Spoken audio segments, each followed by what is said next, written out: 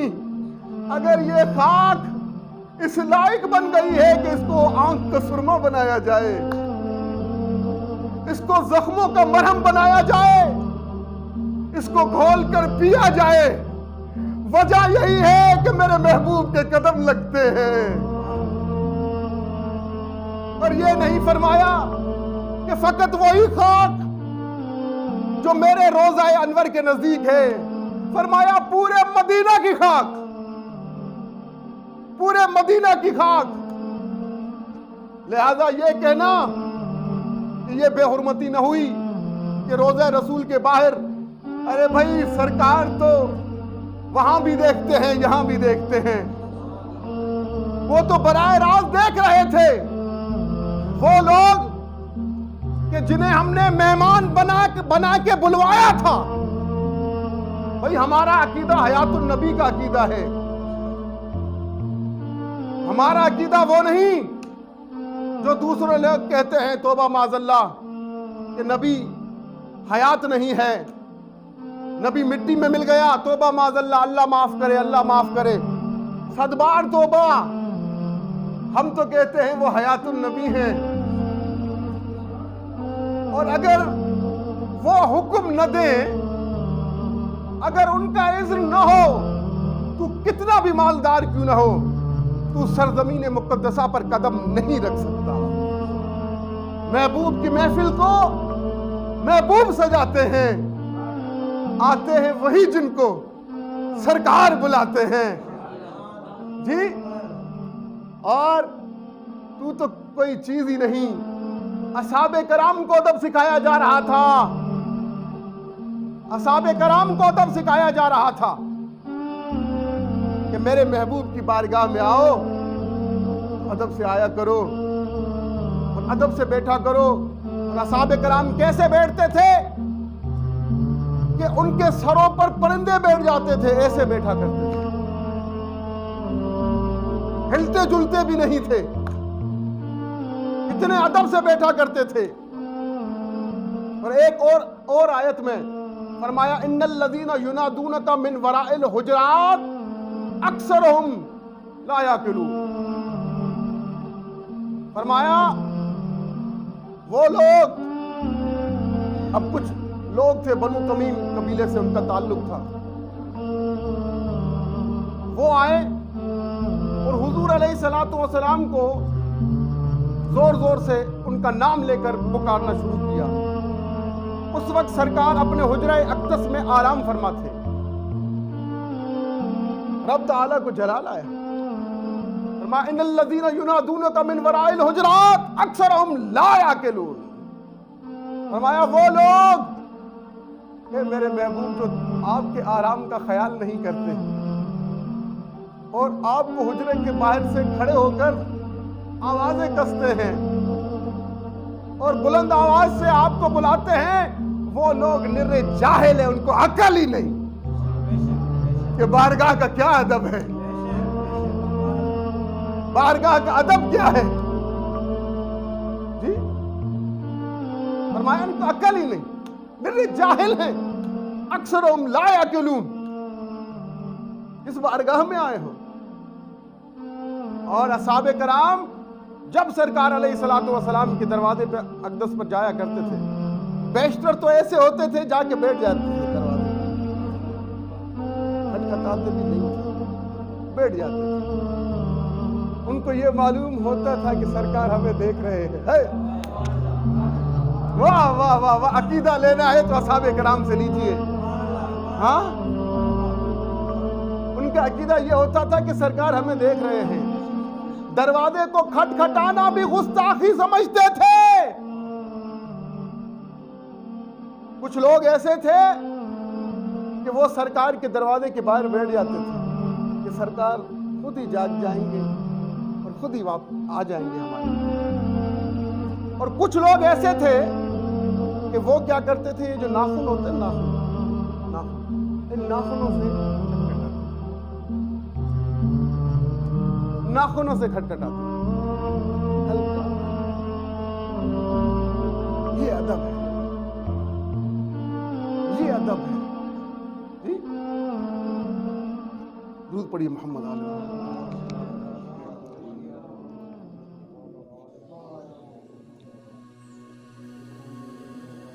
اب وہ لوگ جو کہہ رہے ہیں کہ یہ جو ساری ہلڑ بازی ہوئی ہے اور جو نعرے بلند ہو گئے، آواز تو بلند ہونا، نعرے بلند ہو گئے، گالیاں نکالنا شروع ہو گئے، چور چور، ڈاکو ڈاکو کہنا شروع ہو گئے، یہ بھی خیال نہ کیا کہ کس بارگاہ میں موجود ہیں، کس کے مہمان ہیں۔ مہمان جانے میزبان جانے تو کون ہے، مہمان جانے میزبان جانے۔ بھائی وہ رسول خدا کے مہمان تھے، مہمان کس کے تھے؟ رسول خدا کے مہمان تھے۔ یہ تو کہیں نہیں لکھا نا کہ اگر کوئی چور ہو تو وہ مدینہ نہ آئے، کہیں لکھا ہے؟ کسی حدیث میں نہیں لکھا۔ دھوکے باز ہو تو مدینہ نہ آئے۔ بھائی گنہگار ہے نا، گنہگاروں کو تو کہا گیا ہے جب گناہ کر بیٹھو تو کیا کرو، میرے محبوب کی بارگاہ میں آ جاؤ۔ گنہگاروں کو تو کہا گیا ہے نا۔ اگر یہ در بھی بند ہو جائے تو پھر گنہگار جائے گا کہاں؟ سوچیں سوچیں سوچیں۔ ہاں، اگر یہ در بھی بند ہو جائے، ہمیں اپنی نمازوں پر تقویٰ نہیں، روزوں پر تقویٰ نہیں، حج و زکوٰۃ پر تقویٰ نہیں، ہمیں تقویٰ اس بات پر ہے کہ ہے کوئی ہمارا وارث جو گنہگاروں کو سینے سے لگانے والا ہے۔ اسی آس پر، اسی امید پر مدینے دوڑے دوڑے جاتے ہیں۔ یہاں بھی توبہ ہو سکتی ہے، مگر یہاں کی توبہ میں اور وہاں کی توبہ میں فرق ہے۔ یہاں توبہ آپ کرتے ہیں تو اس بات کی کوئی گارنٹی نہیں ہے کہ تمہاری توبہ قبول ہوئی ہے یا نہیں ہوئی ہے، مگر جب مدینے میں جا کر کوئی توبہ کرتا ہے تو رب دیکھتا ہے، گنبد خضرا کی طرف دیکھتا ہے، اب میرے محبوب کی پناہ میں آ گیا ہے۔ اب ہے تو گنہگار، ہے تو چور، ہے تو ڈاکو، بڑے بڑے گناہ کر کے آ گیا ہے، مگر میرے محبوب کی پناہ میں آ گیا ہے نا۔ ہاں، میرے محبوب کی پناہ میں آ گیا ہے۔ فاستغفر اللہ، اب مجھ سے بخشش کا طلبگار ہے۔ واستغفر لهم الرسول، اب رسول نے بھی ہاتھ اٹھا لیے ہیں باری تعالیٰ۔ ہے گنہگار مگر میرا امتی ہے نا، میرا امتی ہے، اور تیرا مجھ سے وعدہ ہے وَلَسَوْفَ يُعْطِيكَ رَبُّكَ فَتَرْضَىٰ۔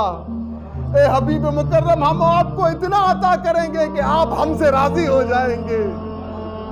اور سرکار نے فرمایا تھا میں اس وقت تک اپنے اللہ سے راضی نہیں ہوں گا جب تک کہ میرا ایک بھی امتی دوزخ میں رہ جائے گا، جب تک کہ میں اپنے سارے امتیوں کو جنت میں نہیں لے جاتا۔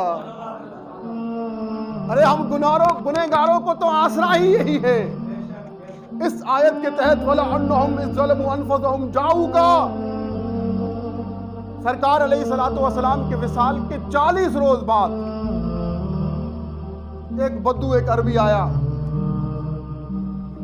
سرکار کی بارگاہ میں اور پوچھا اصحاب کرام سے. حضرت مولا کائنات روایت کرتے ہیں, حضرت مولا کائنات حضرت علی سے پوچھا کہ سرکار کہاں ہیں؟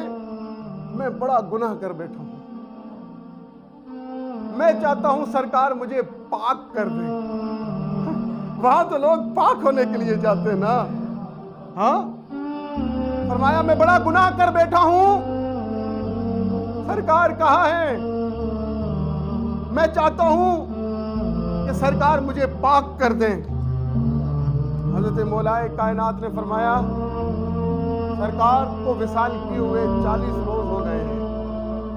سرکار کو وصال کیے ہوئے 40 روز ہو گئے ہیں. یہ ان کی تربت ہے. اب تربت جانے تو جانے, تربت والا جانے.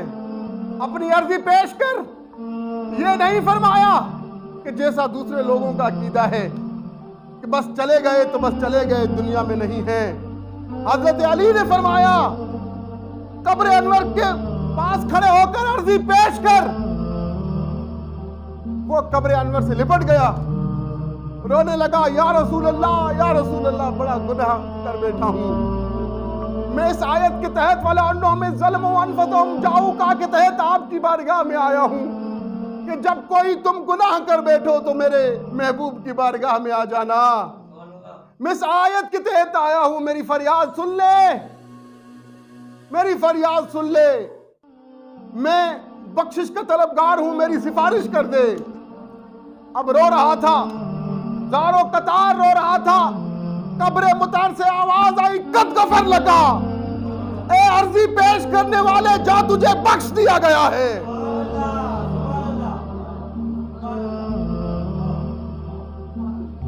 درود پڑھیے محمد عالم.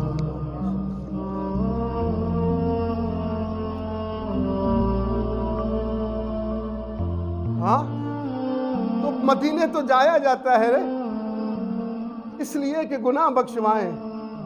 اگر سرکار کو گنہگاروں کا آنا پسند نہ ہوتا نا مسجد میں, اپنی مسجد نبوی میں اور اپنے روضہ پاک پر, تو کہہ دیتے.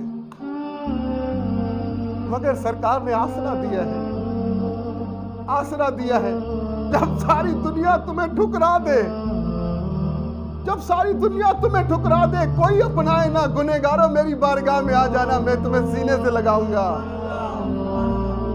اور یہی منظر آپ دیکھیں گے قیامت کے روز, جب حضرت موسیٰ کی امت موسیٰ کلیم اللہ کے پاس دوڑتے ہوئے جائے گی, ہماری بخشش کروائیے, ہماری شفاعت کروائیے. موسیٰ کلیم اللہ کہیں گے یہ میرا منصب نہیں ہے, آج میری نہیں چلے گی, یہ میرا منصب نہیں ہے.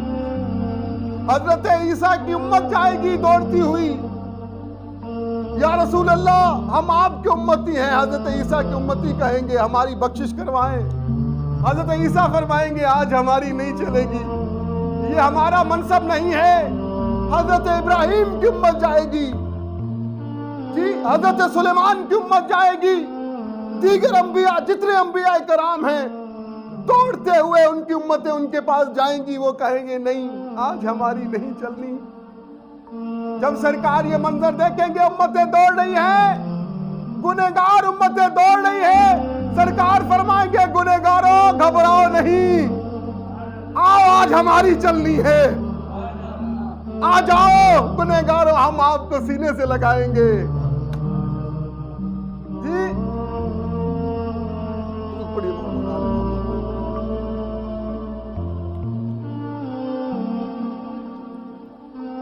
حضرت موسیٰ کلیم اللہ نے تو کہہ دیا تھا باری تعالیٰ جو نیکوکار ہیں وہ میرے ہیں اور جو گنہگار ہیں وہ تیرے ہیں, تیرے بندے ہیں, تو جانے تیرے بندے جانے, کہہ دیا تھا. مگر سرکار نے فرمایا باری تعالیٰ جو نیکوکار ہیں وہ تیرے ہیں, جو گنہگار ہیں وہ میرے ہیں. اب گنہگاروں کو میں بخشش کرواؤں گا, گنہگاروں کی میں بخشش کرواؤں گا. تو گنہگاروں گھبرانا نہیں, کتنے بھی گناہ کر کے آؤ, تمہارے گناہ سرکار کی رحمت سے بڑھ کر نہیں ہو سکتے, اللہ کی رحمت سے بڑھ کر نہیں ہو سکتے. فرمایا لا تقنطوا من رحمت اللہ، اللہ پاک نے فرمایا میری رحمت سے کبھی مایوس نہ ہونا، کتنے بھی گناہ کر کے آ جاؤ، بس واسطہ رسول کا دینا، واسطہ میرے محبوب کا دینا، واسطہ میرے محبوب کی آل کا دینا، پھر دیکھنا کہ میں تمہاری توبہ بھی قبول کروں گا اور تم مجھے مہربان بھی پاؤ گے. جی اور وہ لوگ جو یہ جسٹیفیکیشن دے رہے ہیں نا کہ یہ حرم پاک کا واقعہ، یہ روزہ رسول کا واقعہ نہیں، باہر کا واقعہ ہے یہ جو کچھ ہوا ہے. مدینہ سارا عظمتوں والا ہے، مدینہ سارا عظمتوں والا ہے، اور مدینے کی گلیوں میں قدم بھی سنبھال کے رکھنا چاہیے. جی سیکھیے امام مالک سے. حضرت امام مالک کبھی انہوں نے مدینے کی گلیوں میں قدم نہیں رکھا، رہتے مدینے میں تھے، گلیوں میں قدم نہیں رکھتے تھے، دیواروں سے گھسیٹ کر چلتے تھے، گھسیٹ کر دیواروں سے گھسیٹ کر چلا کرتے تھے. نئے کپڑے زیب تن کرتے تھے، کپڑے پھٹ جاتے تھے، خون نکل آتا تھا، زخمی ہو جاتے تھے. کسی نے پوچھا آپ ایسا کیوں کرتے ہیں؟ گلیاں بڑی ہیں، بڑی کھلی گلیاں ہیں، اب دیواروں سے گھسیٹ کر آپ جاتے ہیں. فرمایا میں تو اس خیال سے کہ ان گلیوں میں سرکار کے قدم لگے ہیں، کہیں ایسا نہ ہو کہ میرا ناپاک قدم سرکار کے قدموں پر آ جائے.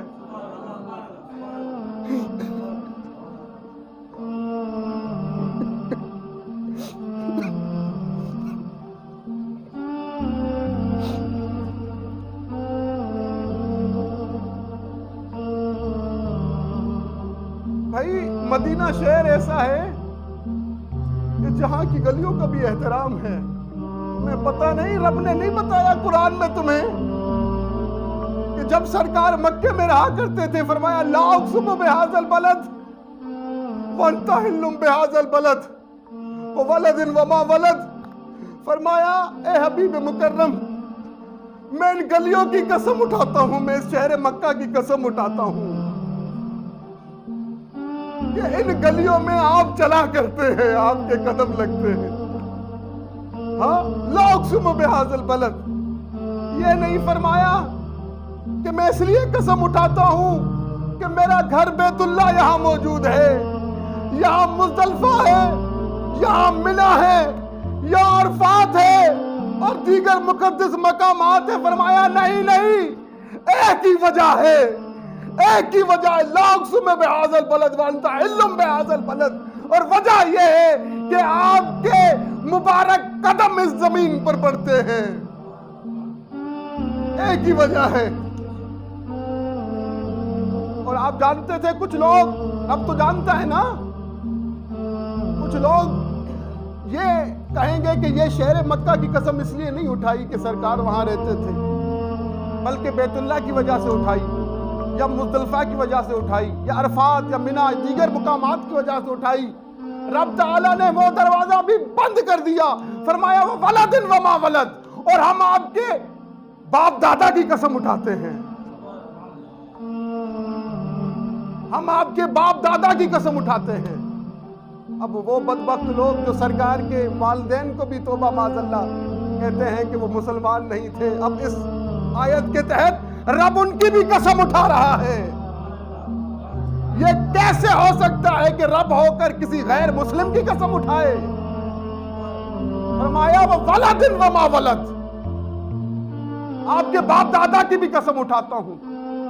لوگ یہ نہ سمجھیں کہ اگر میں نے شہر مکہ کی قسم اٹھائی ہے وہ اس وجہ سے اٹھائی ہے کہ وہاں بیت اللہ ہے، وہاں منی ہے، وہاں مزدلفہ ہے، وہاں عرفات ہے. فرمایا نہیں، وجہ ایک ہی ہے کہ آپ کے قدم لگ گئے ہیں اس شہر کو، اس شہر کو آپ کے قدم لگ گئے ہیں.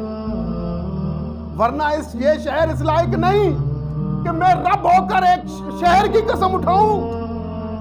فرمایا نہیں میرے محبوب، ہم تو اس وجہ سے قسم اٹھاتے ہیں نا کہ آپ کے مبارک قدمین شریفین اس شہر میں لگ گئے ہیں۔ اب یہ شہر عظمتوں والا ہو گیا ہے۔ اور پھر جب سرکار نے شہر مکہ کو چھوڑا تو یہ کہہ کر چھوڑا تھا، باری تعالی میں اپنا محبوب شہر چھوڑے جا رہا ہوں۔ اب میری دعا یہ ہے کہ جو شہر تجھ کو محبوب ہے اس شہر میں میری ہجرت فرما، مجھے اس شہر کی طرف میرا رخ موڑ دے کہ جو شہر تجھ کو محبوب ہے۔ اب مکہ تو مصطفیٰ کو محبوب تھا، مدینہ خدا کو محبوب ہے۔ مدینہ خدا کا محبوب ہے جی۔ اب اس شہر میں اب وہاں لڑنا جھگڑنا، وہاں گالیاں نکالنا، زبان دراز کرنا، یہ کہاں کی مسلمانیت ہے بھائی؟ سیاسی وابستگیاں جائیں بھاڑ میں، پہلے تم سرکار کے امتی ہو، پہلے مسلمان ہو، پھر پاکستانی ہو، پھر کوئی سیاسی وابستگی ہے یا نہیں؟ تو جب رسول اللہ کی حرمت کا خیال نہ ہو تو ایسی سیاست پر ہم 100 بار لعنت بھیجتے ہیں۔ جب رسول اللہ کی عزت کا خیال نہ ہو، رسول اللہ کے حرم میں بے ادبی ہو، گستاخی ہو، وہ حرم کے جہاں جانوروں کو بھی امان ہے۔ سرکار نے فرمایا خبردار میرے شہر مدینہ کے جانوروں کو ہاتھ مت لگانا، شکار مت کرنا۔ میرے جانوروں کو بھی امان ہے، میرے پرندوں کو بھی امان ہے، میرے جمادات کو بھی امان ہے، نباتات کو بھی امان ہے، حیوانات کو بھی امان ہے۔ اور مدینے کے پہاڑوں کو، مدینے کے پتھروں کو تم عام نہ سمجھنا، یہ وہ پتھر ہیں کہ جن کے لیے سرکار علیہ الصلوۃ والسلام نے فرمایا یہ مجھ سے محبت کرتے ہیں اور میں ان سے محبت کرتا ہوں۔ جبل احد کے لیے فرمایا یہ وہ پہاڑ ہے کہ جو مجھ سے محبت کرتا ہے اور میں اس سے محبت کرتا ہوں۔ سرکار علیہ الصلوۃ والسلام ایک روز حضرت مولا کائنات حضرت علی شیر خدا کے ساتھ جا رہے تھے مدینے کے مضافات میں، تو پتھر جس پتھر کے سامنے سے گزرتے تھے آواز آتی تھی الصلاۃ والسلام علیک یا رسول اللہ۔ جس درخت کے سامنے سے گزرتے تھے آواز آتی تھی الصلاۃ والسلام علیک یا رسول اللہ۔ اور سرکار فرماتے علی سن رہے ہو، علی سن رہے ہو؟ تو مولا کائنات فرماتے بے شک میں اپنے کانوں سے سنتا تھا، آواز آتی تھی الصلاۃ والسلام علیک یا رسول اللہ۔ اس لیے فرمایا خبردار یہ پتھر، یہ پہاڑ، یہ درخت میرے عاشق ہیں، خبردار میرے عاشقوں کو کوئی ہاتھ نہ لگائے، میرے عاشقوں کا کوئی شکار نہ کرے، میرے عاشقوں پر کوئی آری نہ چلائے۔ تمہیں پتہ نہیں یہ میرے عاشق ہیں جی۔ درود پڑھیں محمد آل محمد پر۔ ارے تمہیں کیا پتا مدینہ کیا ہے؟ تمہیں تو معلوم ہی نہیں مدینے کا ادب کیا ہے۔ حضرت ابو علی قلندر پانی پتی ان کے مرید خاص تھے، وہ جا رہے تھے حج کو، تو مرشد سے ملنے آئے،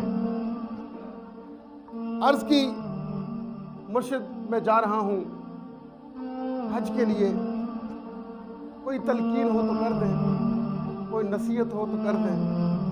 حضرت ابو علی قلندر نے فرمایا بھائی جب تم حج کر کے مدینہ جانا نا، مدینہ پاک کی ہر چیز کا احترام کرنا، ہر چیز ادھر بہت خیال کرنا، ہر چیز مدینہ شہر کی ہر چیز کا خیال کرنا، حتیٰ کہ مدینہ شہر کے کتوں کا بھی ادب کرنا، مدینہ شہر کے سگان کا کتوں کا بھی ادب کرنا، کیونکہ یہ شہر مدینہ ہے۔ اب وہ مرید حج پر گیا، حج سے فارغ ہوا، مدینے آیا تو قدم سنبھال سنبھال کے رکھتا تھا، کیونکہ مدینے شہر کا چپا چپا فرشتوں سے بھرا ہوا ہے، پورے شہر کا، تو بڑے احتیاط سے چلتا تھا، جانوروں کا احترام کرتا تھا، پرندوں کا احترام کرتا تھا، بڑے ادب سے حاضری دیتا تھا۔ مگر ایک روز کیا ہوا، جیسے ہی بارگاہ رسول سے واپس لوٹ رہا تھا، اب ہجوم ہوتا ہے نا، ہجوم میں کوئی ایک کتا بیٹھا ہوا تھا، اس کی دم پر پاؤں آیا، اس کا پاؤں آ گیا اور اس کا پیر زخمی ہو گیا، دم پر پاؤں بھی آیا، پیر بھی زخمی ہو گیا، ہجوم تھا۔ اس کو مرشد کی بات یاد آئی، رونے لگ گیا، یہ مجھ سے کیا ہو گیا؟ میرے مرشد نے کہا تھا مدینے شہر کے تو کبھی ادب کرنا، مجھ سے تو بہت بڑی غلطی ہو گئی۔ روتا رہا، جتنے دن باقی تھے رو رو کے گزارتا، مغفرت کی طلب کرتا اور توبہ کرتا، مجھ سے بڑی غلطی ہو گئی۔ جب واپس آیا تو پہلے گھر جانے کے بجائے پہلے اپنے مرشد کے پاس آیا۔ جب ابو علی قلندر کے پاس آیا، اپنے مرشد کے پاس، دیکھا مرشد کے ہاتھ پر پٹی بندھی ہوئی ہے، ہاتھ زخمی ہے، پٹی بندھی ہوئی ہے۔ کہتا ہے سرکار یہ آپ کے ہاتھ کو کیا ہوا ہے؟ باقی حال احوال تو بعد میں دوں گا، آپ یہ بتائیں آپ کے ہاتھ کو کیا ہوا ہے؟ ابو علی قلندر کہنے لگے، اس سے میں نے کہا تھا نا مدینے شہر کے کتوں کا بھی احترام کر رہا، وہ جس کتے پر تیرا پیر آ گیا تھا میں وہ ابو علی قلندر ہوں۔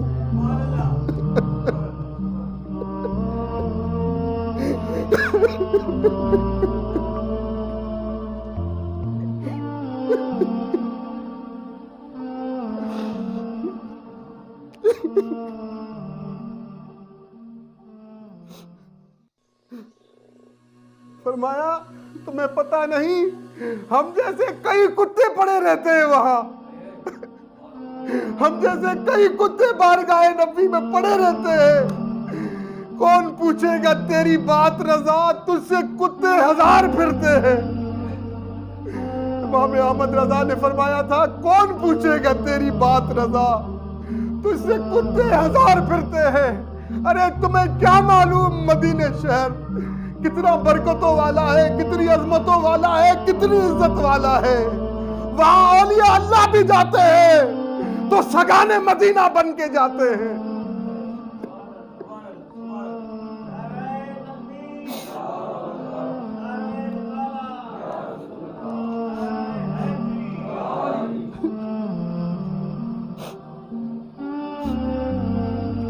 سیکھیے، ادب سیکھیے، مدینے شہر کا ادب سیکھیے۔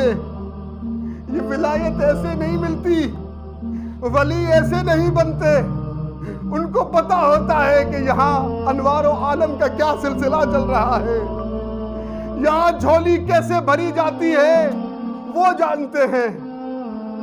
ایک اور اللہ کے ولی حضرت پیر جماعت علی شاہ صاحب، وہ بڑی دستار پہنا کرتے تھے، بہت بڑی دستار پہنا کرتے تھے، تو مدینے شہر میں پھر رہے تھے اپنے مریدین کے ساتھ، دیکھا ایک کتا آ رہا ہے، زخمی ہے، ٹانگ زخمی ہے، مدینے شہر سے گلی سے کتا آ رہا تھا، دیکھا اس کی ٹانگ زخمی ہے۔ آپ نے پتہ ہی کیا کیا، آپ نے کوئی اور کپڑا نہ لیا، اپنی دستار اتاری۔ دستار سے بڑھ کر کیا چیز ہوتی ہے ایک انسان کے پاس؟ جی آپ نے اپنی دستار اتاری، اس کو پھاڑا اور اس کتے کی پٹی کی۔ مریدین کہنے لگے سرکار پیر جماعت علی شاہ کی دستار اور اس کتے کی پٹی باندھی جا رہی ہے اس دستار سے۔ پیر جماعت علی شاہ رونے لگ گئے۔ فرمایا میری دستار اس کتے کے سامنے کیا حیثیت رکھتی ہے؟ تمہیں پتا نہیں یہ کوئی عام کتا نہیں، یہ مدینے شہر کا کتا ہے۔ میں تو اس بات پہ خوش ہوں کہ کاش باری تعالی یہ میری دستار اس کتے کو قبول ہو جائے، یہ کتا، یہ سگے مدینہ میری اس دستار کو قبول کر لے۔ یہ ادب کا مقام ہے جی، ادب کا مقام ہے۔ اور وہ لوگ جنہوں نے مدینہ المنورہ میں اس پاک سرزمین پر جو کچھ کیا ہے، اللہ تبارک و تعالیٰ انہیں ہدایت نصیب فرمائے۔ اب ان کے ساتھ کیا ہوتا ہے وہ جانے، رب جانے۔ رب کا تو فرمان ہے لا ترفعوا اصواتکم فوق صوت النبی، اپنی آواز کو نبی کی آواز سے بلند مت کرنا۔ یہاں تو نعرے لگا دیے گئے، نعرے لگا دیے گئے، گالیاں تک بکی گئی ہیں۔ حرم مدینہ کا خیال نہ کیا۔ اب ان کے ساتھ کیا ہوگا وہ جانے، رب جانے۔ رب کا فرمان ہے ان تحبط اعمالکم وانتم لا تشعرون، میں تمہارے اعمال ضائع کر دوں گا۔ جو کچھ نیکیاں تم لے کے آئے تھے، روزے، حج، زکوٰۃ، سب ضائع کر دوں گا، اور تمہیں خبر بھی نہیں لگنے دوں گا کہ تمہارے ساتھ کیا ہو گیا ہے۔ جی اللہ تبارک و تعالی ہمیں سرکار مدینہ صلی اللہ علیہ وسلم سے ادب رکھنے کی توفیق عطا فرمائے۔ دیکھیں، اگر دل میں عشق محمد نہیں ہے تو کعبے میں جانے کی کوشش نہ کرنا، در مصطفیٰ سے تعلق نہیں ہے تو نصیب آزمانے کی کوشش نہ کرنا۔ کہا جاتا ہے مکہ جلال ہی جلال ہے، یقین کریں وہاں ڈر لگتا ہے، اللہ ہے، اللہ کا جلال ہے، مگر مدینے میں اور زیادہ ڈرنا چاہیے کہ وہ ادب کا مقام ہے۔ لے سانس بھی آہستہ کے دربار نبی ہے۔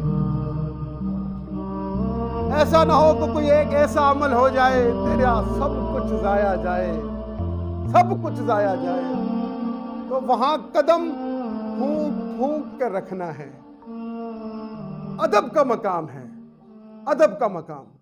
تو اللہ تبارک و تعالی ہمیں سرکار علیہ الصلوۃ والسلام کی سچی اور پکی غلامی عطا فرمائے، اور ان کے ادب کو سمجھنے کی توفیق عطا فرمائے۔ سیاست کو سیاست تک ہی محدود رکھیں، سیاست کو ارض مقدسہ تک نہ لے جائیں۔ اگر گنہگاروں کا داخلہ منع ہوتا، اگر چوروں کا داخلہ منع ہوتا، اگر لٹیروں کا داخلہ منع ہوتا بقول تمہارے، تو سرکار نے کہہ دیا ہوتا، سرکار اپنے احادیث مبارکہ میں کہہ چکے ہوتے، سرکار نے لکھوا دیا ہوتا کہ میری بارگاہ میں کوئی گنہگار نہ آئے۔ اگر سرکار نے یہ اجازت دے رکھی ہے کہ کتنا بھی گنہگار ہو، کتنا بھی بڑا گنہگار ہو، میری بارگاہ میں آ جائے، توبہ کرے، صدق کے دل سے توبہ کرے، اور پھر میں اس کی سفارش کروں تو رب اس کی توبہ قبول کر دے گا۔ اگر سرکار نے یہ فرمایا ہے تو پھر جو بھی وہاں جا رہا ہے نا، وہ حکم رسول کے تحت جا رہا ہے، اذن رسول کے تحت جا رہا ہے۔ تو کتنا بھی مالدار ہو، ہم نے دیکھے بہت سے مالدار لوگ ہیں، پیسہ بہت ہے، مگر مدینہ شریف کی حاضری نہیں۔ لندن جائیں گے، امریکہ جائیں گے، جی آسٹریلیا جائیں گے، پھرتے رہیں گے، ساری دنیا مڈل ایسٹ پھرتے رہیں گے، مگر مدینے نہیں جا پاتے۔ وجہ کیا ہے کہ محبوب کی محفل کو محبوب سجاتے ہیں، آتے ہیں وہی جن کو سرکار بلاتے ہیں۔